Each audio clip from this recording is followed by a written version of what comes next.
तो मिस्टर, क्या नाम है आपका? सर साहिल कुमार चौहान।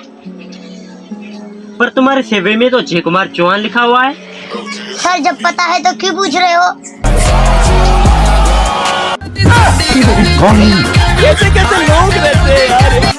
तो बेटा जय कुमार, मेरे क्वेश्चन का आंसर करो। अभी मजा आएगा ना भिड़ो। सर रुको, आज आप नहीं मैं आपसे क्वेश्चन करूंगा।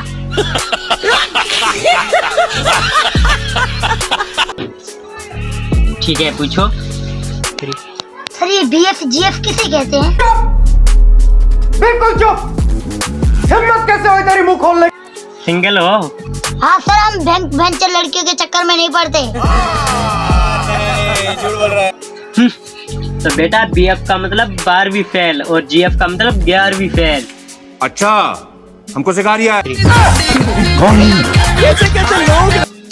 तो सर मेरा दूसरा क्वेश्चन आपसे ये है कि डॉक्टर ऑपरेशन करने से पहले पेशेंट को बेहोश क्यों करता है?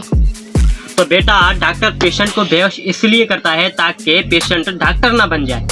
डॉक्टर बन जाएगा मतलब? अरे वो होश में होगा तो ऑपरेशन करना सीख नहीं जाएगा। कैसे कैसे लोग रहते हैं यार।